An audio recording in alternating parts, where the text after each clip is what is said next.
Welcome to the Holistic Human Podcast, where we discuss the elements that allows us to thrive, flourish, and bring forth our hidden potential.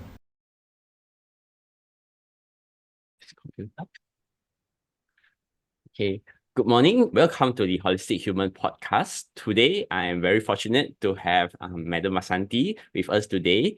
Hello. Hi. Vasanthi is the president of the Ayurveda Association of Singapore.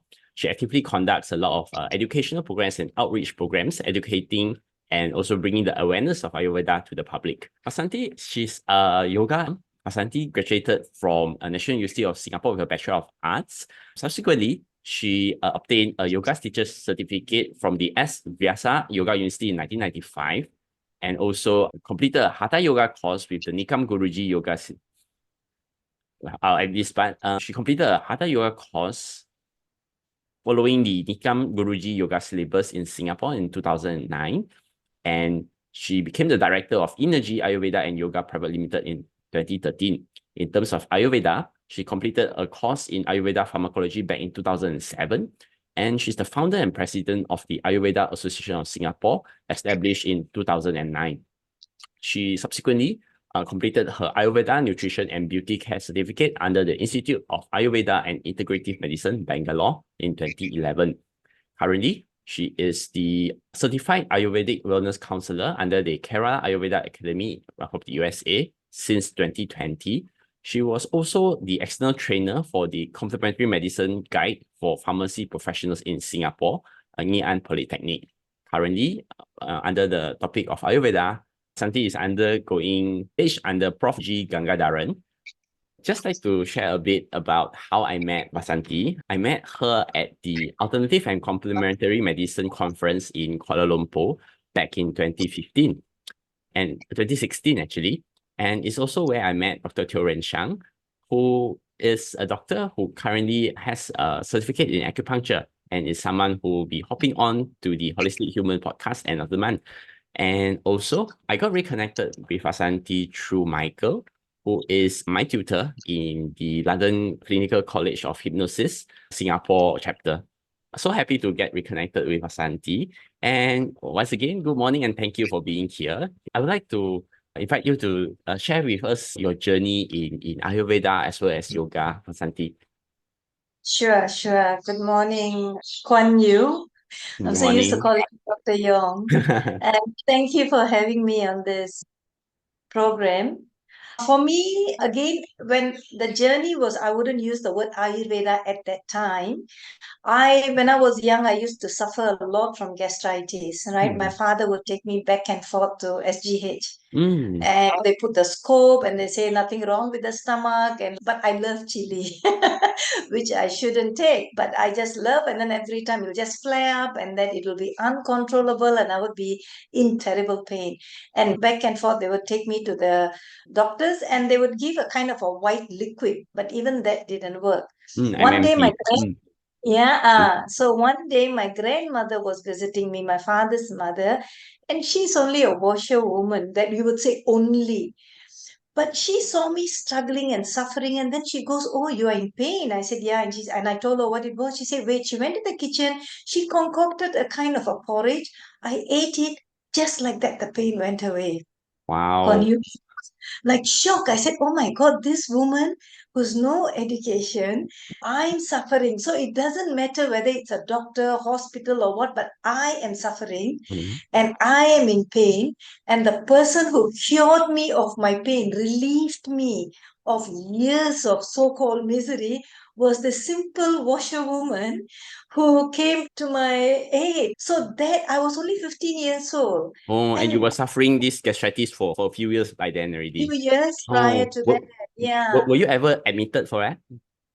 Not admitted, but Oh, once I had to do a scope to see oh, I whether there see. was Yeah, it's any that kind bad, of huh? Mm. ulcer inside, but I didn't have. So it was interesting experience for me. So that kind of etched in my mind.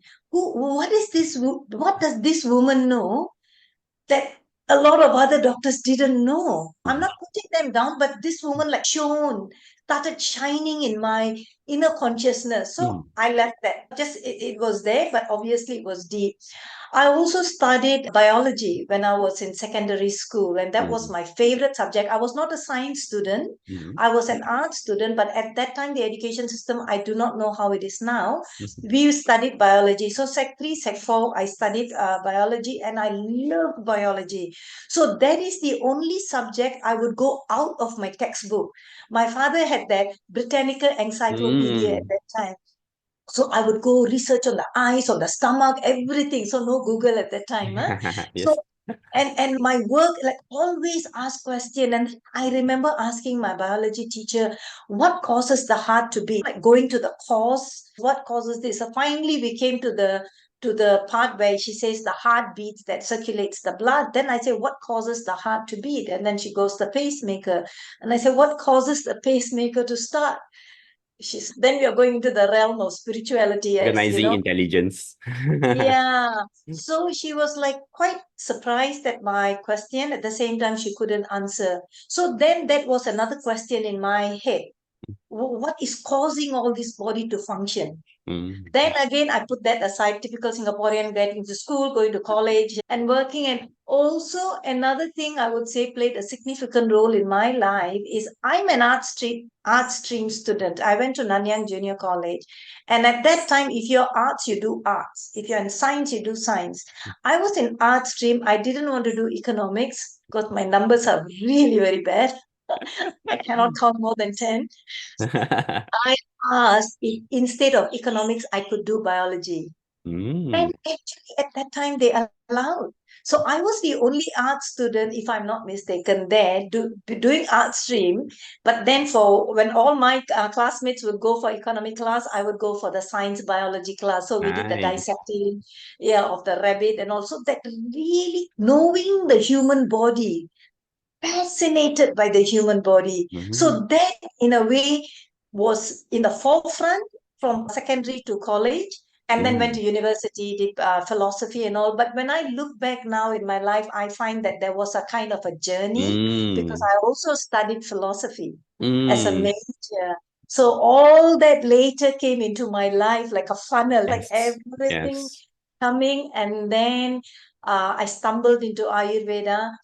And as for yoga, what happened was I completed my university Bachelor of Arts, and my sisters were going to go to Australia to continue their studies. Mm. And I was going to go and join them as well. Mm. So, and at that time it was not online, so we had to go through the travel agency to book the ticket. Mm. And I had one ticket booked to Australia.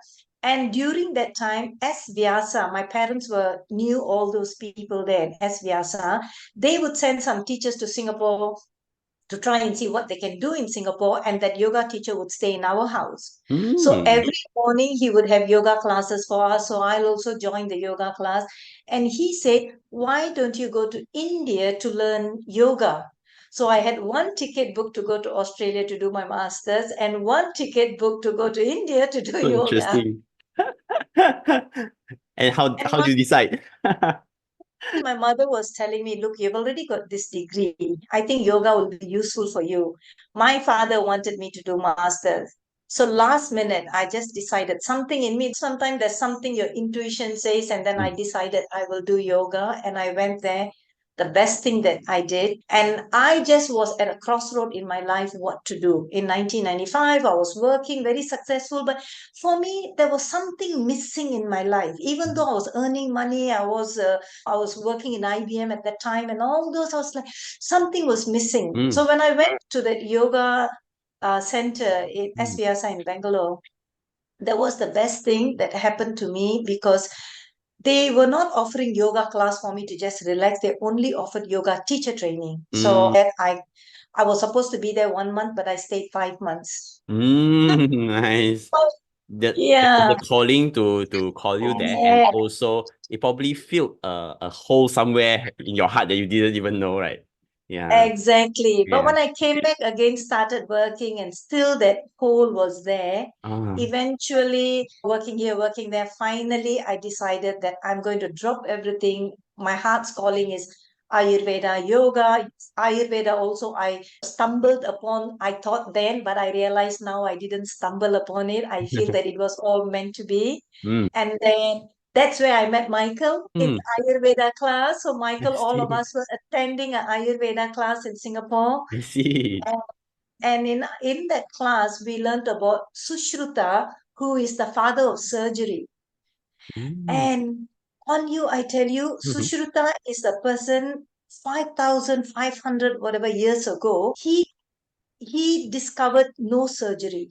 Mm. And he has there in his book step-by-step procedure on how to do no surgery. Mm. So question came to my mind, 5,000 years ago, why would they want to do no surgery? There weren't any Hollywood stars and all who wanted to True, do true, this. true.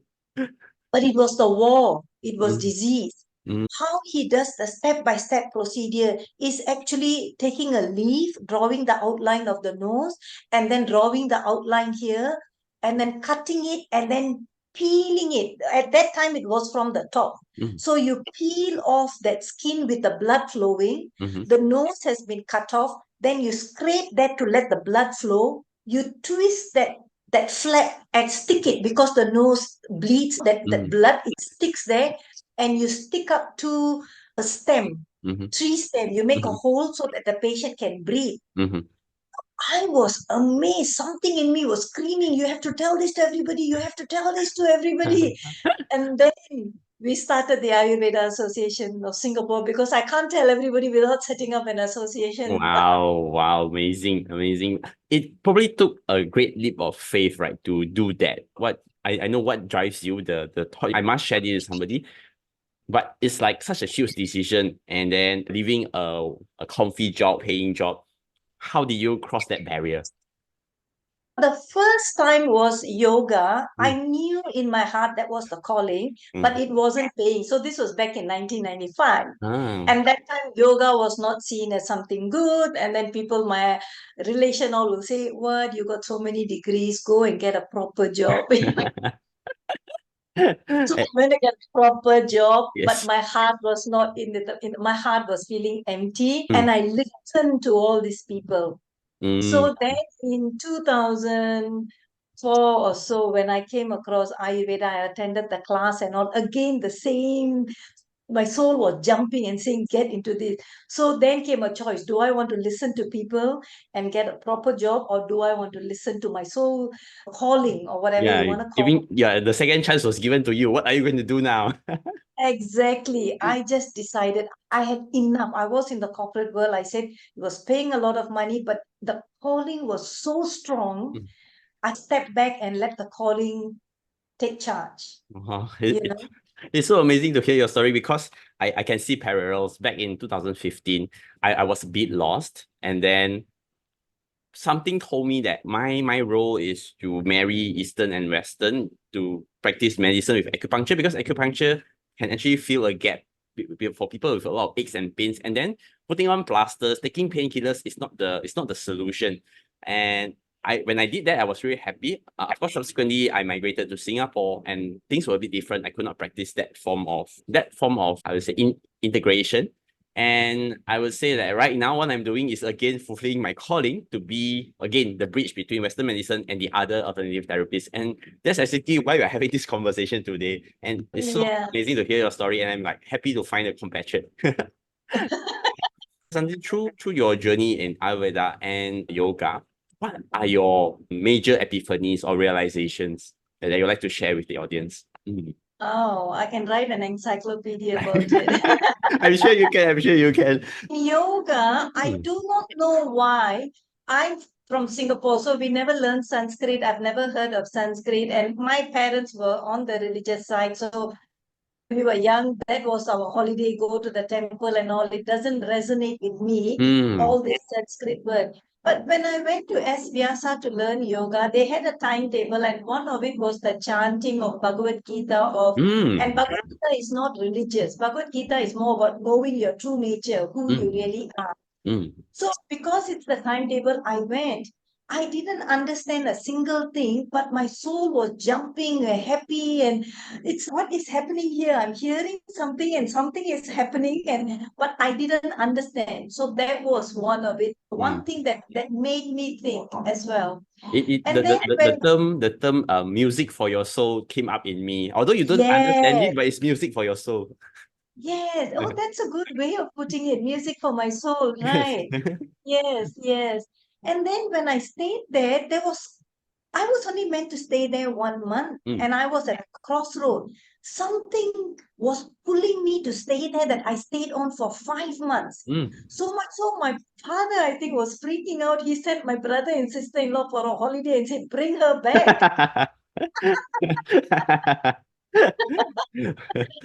And I just didn't want to go anywhere. So my brother and sister-in-law came, then they went to see Mysore and all. I just did not want to leave that place. There was something so powerful that was holding me back, not the content per se. And then I started experiencing certain things which is very personal to me that I couldn't understand, because here I am from the corporate world, very cut and dry, the Vasanthi that is very cut and dry, must be, and here I'm experiencing things that, what? So I then decided that I will also be a little bit more open and receptive. Mhm. And the third thing is, at that time, I don't know if they still have it, they used to have school holiday programs for young Mm, children mm, once a week. So 1 week, once a group of students will come and stay there and then have some classes and all on yoga. They will do a before and after test, mm, which is very interesting, because the man who started SVRSA is a scientist from NASA formerly. So mm, for him, research is very important. So they did a lot of motor skill and all those with the kids, the memory and all those. And then on the last day, 10th day, they will do a same test and then see how the children have improved. mm, I was part of that as well, and I saw the science behind it. Right. mm. So that time, because it was 1995, we could communicate directly with Dr. Nagendra. He was the key man there. So now Mm, it's all, you speak only to the teachers because he's very mm. busy. And Understand. our class was small group of people, and he was our lecturer. And in one class, one student asked, why, Guruji, did you, from NASA, why did you come to yoga? His answer struck me. He said, he was a scientist, no? Mm, And he said there's some things that science cannot answer, especially with the discovery of atom. You go beyond the atom and you have mm, all this. mm, And he would talk about Fritjof Chopra, that guy who wrote that book, The Tao of Physics. mm, Yeah.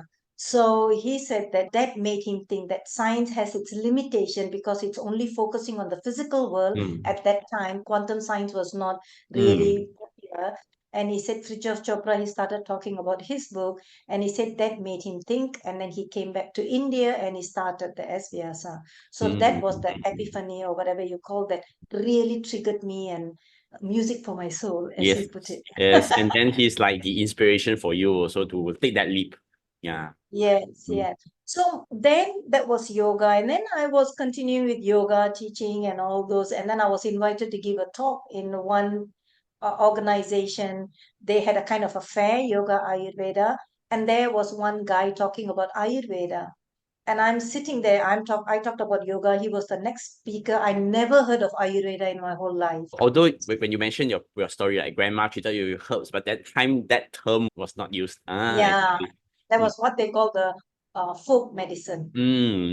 okay. The term Ayurveda I've not heard of. So then I was quite amazed, and then we connected, and then I started asking questions. Again, my soul was jumping. What is this? What's the Ayurveda? Yes, my grandmother, all this. Without my thinking mind, I just allowed it to flow. And then there came an opportunity for me to learn a course, a structured course. Because this guy, when we have lunch, he will just give gems and all those. And then when I attended the structured course where I met Michael, and then the Sushruta, I told you, that was an epiphany. That was the major thing. Something Mm, was bursting out from me saying that I have to talk, I have to talk. mm, And then when we set up the association, just like that, without actively going out and asking, do you want to talk? It just started coming. Will you give a talk? Will you give a talk? So we gave a talk. Somebody in the audience will say, can you give a talk in our institution? Can you give a talk in our institution? So it started spreading that way. mm, And when we started giving talks, I tell you, it was just amazing, the participants' response. mm, That was very dynamic. It was organic. It was, everyone was uplifted. It was not sitting there and going, just like the whole room was filled with energy. nice, You nice. know, so Yeah, so that's when it just started becoming, it just started flowing. It seems like when you tap into your calling, the universe aligns and brings the necessary people to you, and then you got invited to do things, and your participants were like full on participative. Yes, amazing. Yes, yes. And the last thing was, I then, after a while, I took a short break because I was so actively involved. My mom was sick. I looked after her. She passed on in 2016. Then We hear that. 100% focus on looking after father from 2017. She passed on December 2016. So 100% focus on father. So I put everything else aside. And when father passed on in August 2018, so I was grieving as well, but still giving my talk. I Yes. realized one thing, Kwan Yu, like I'm grieving. After my mother passed on in the funeral, less than 1 week, I was invited to give a talk. I was waiting for the participants to come. I still thinking of my mother, but the moment I stood and started speaking, everything took a backstage and just started talking.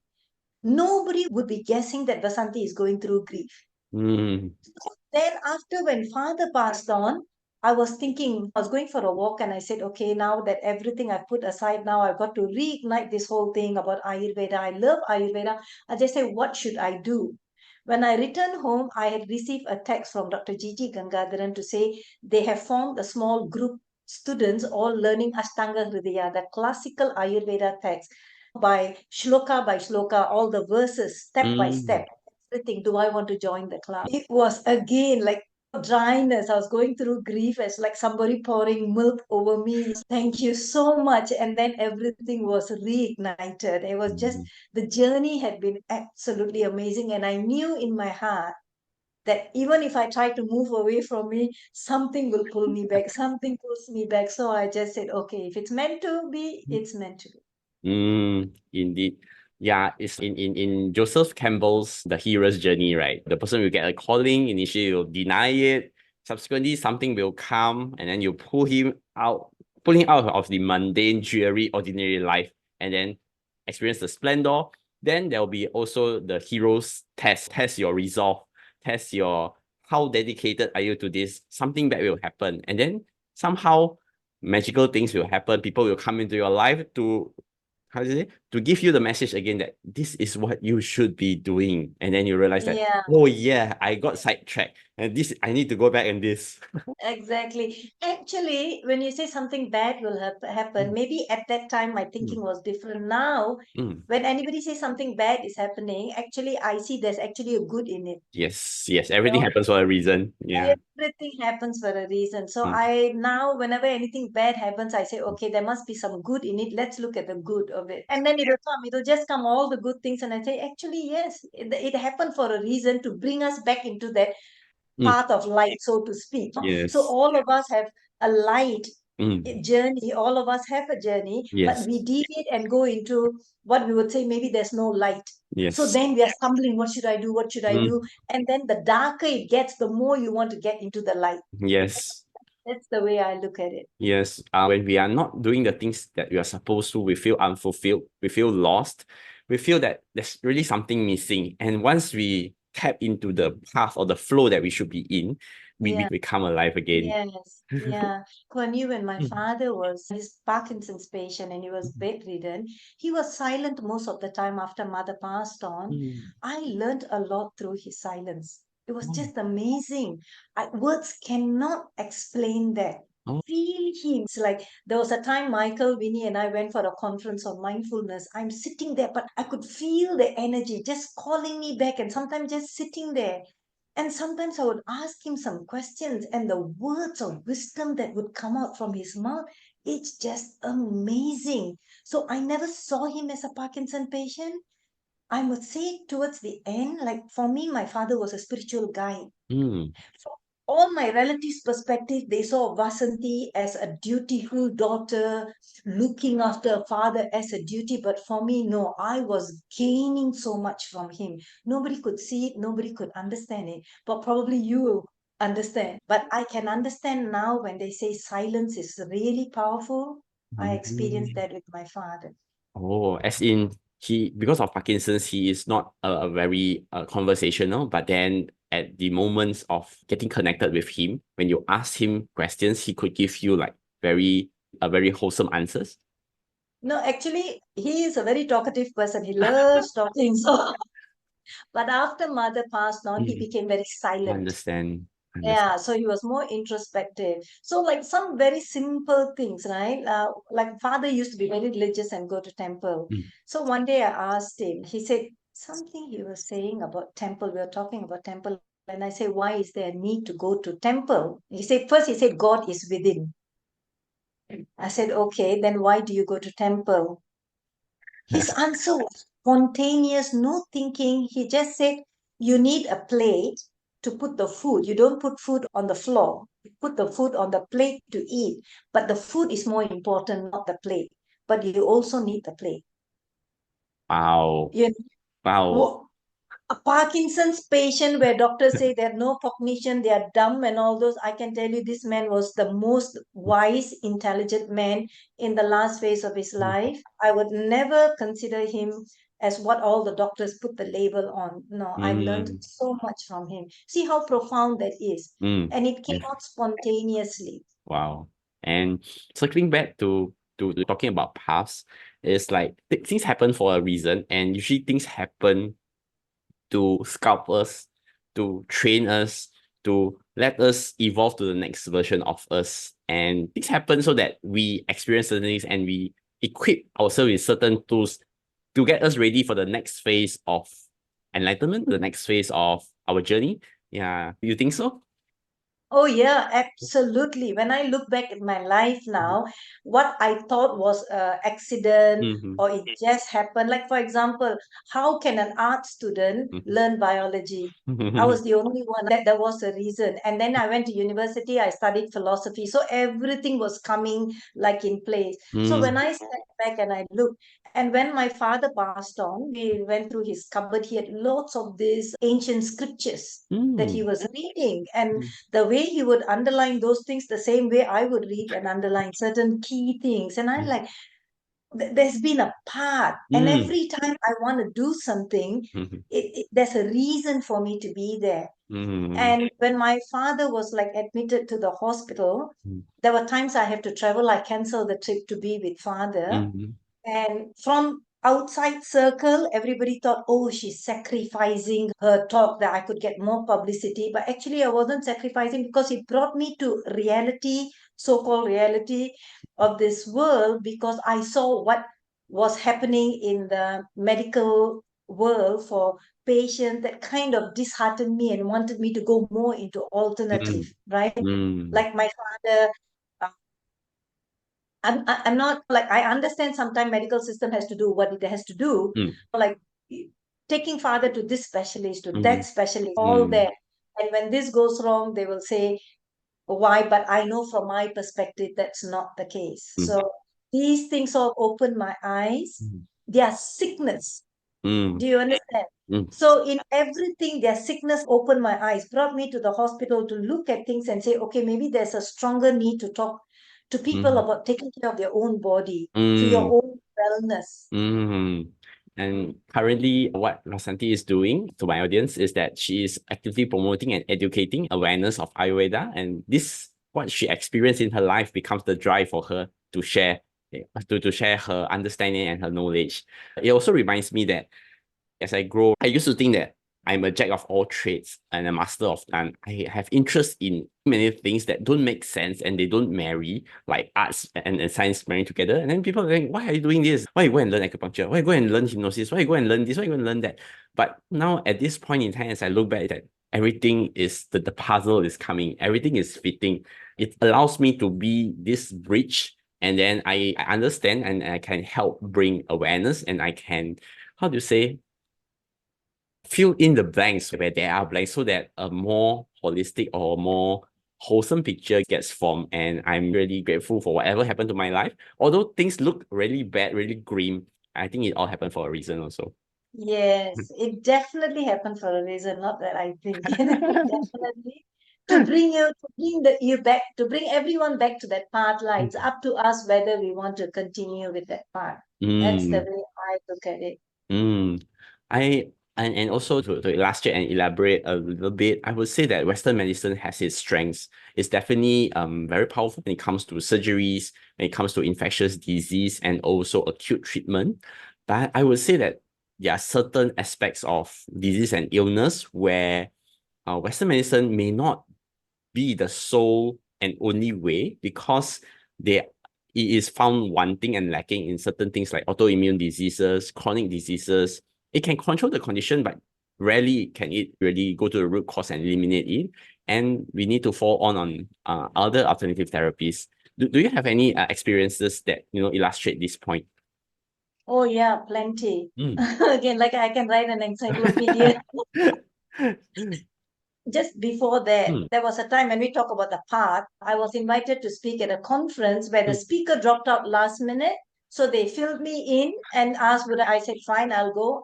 And at that time, the audience, there was one lady from Taiwan. She runs the Taiwan hospital, not Chang'an, Sichuan Hospital, one of the largest hospital in Taiwan. She is the daughter of the CEO of that hospital. Wow. So after I gave my talk on Ayurveda, she said, we've all been wanting to learn about Ayurveda. Thank you so much for the talk. She invited me over to the hospital to give a talk to the doctors. Now here, I'm not a doctor, but I'm so confident about Ayurveda. All I did was talk about Ayurveda. They became so excited. They started inviting me every year, sometimes twice a year, to talk about Ayurveda there. And then they started marrying Ayurveda, nutrition, lifestyle, and I started teaching yoga as well to some of the doctors and nurses, because they themselves say the same thing that you say. They are doctors. They run the hospital. It's one of the largest hospital. But the CEO would invite me every now and then to do yoga teacher training for the doctors, for the nurses, for the staff, because he always tells me medicine is good, but it's a short-term solution. We need something more than that.